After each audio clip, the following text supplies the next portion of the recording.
চট্টগ্রাম মহানগর আওয়ামী লীগের সাধারণ সম্পাদক সাবেক সিটি মেয়র আলহাজ আজম নাসির উদ্দিন বলেছেন, আওয়ামী লীগ সরকার ক্ষমতা গ্রহণের আগে বাংলাদেশের দারিদ্রতার হার ছিল 48%। গত 13 বছরে দারিদ্রতা দূরীকরণে সরকারের নানামুখী বাস্তবধর্মী পদক্ষেপ গ্রহণের ফলে বর্তমানে তা 21%-এর কিছু বেশি মাত্র।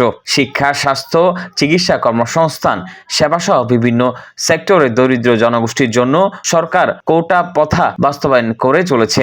আজ দ্বিতীয় প্রতিষ্ঠাবার্ষিকী উপলক্ষে সামাজিক সংগঠন সেভ দ্য হাঙ্গার পিপলসের উদ্যোগে মঙ্গলবার 28 ফেব্রুয়ারি বিকেলে চট্টগ্রাম জেলা ক্রীড়া সংস্থা সম্মেলন কক্ষে কৃতি শিক্ষার্থীদের স্কুল ব্যাগ ও বৃত্তি প্রদান, নারীদেরকে সেলাই মেশিন ও খাদ্য সামগ্রী প্রদানকালে প্রধান অতিথির বক্তব্যে তিনি এসব কথা বলেন।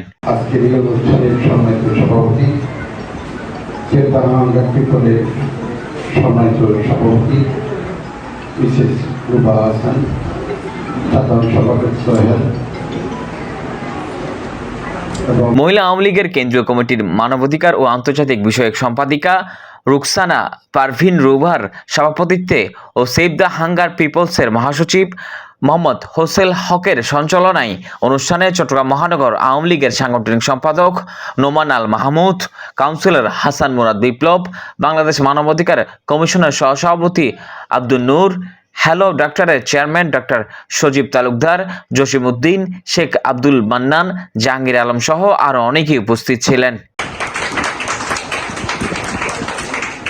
আপনাদের নামগুলা বলার জন্য আপনারা উপস্থিত আছেন, সবাইকে জানিয়ে দেওয়ার জন্য।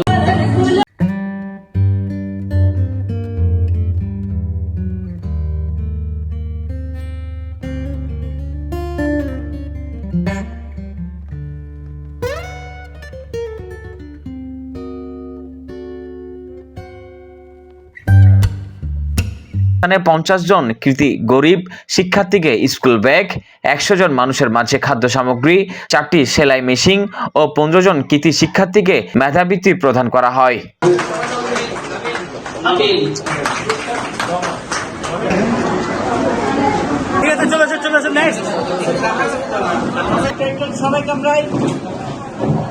ডেস্ক নিউজ 24 সংবাদ।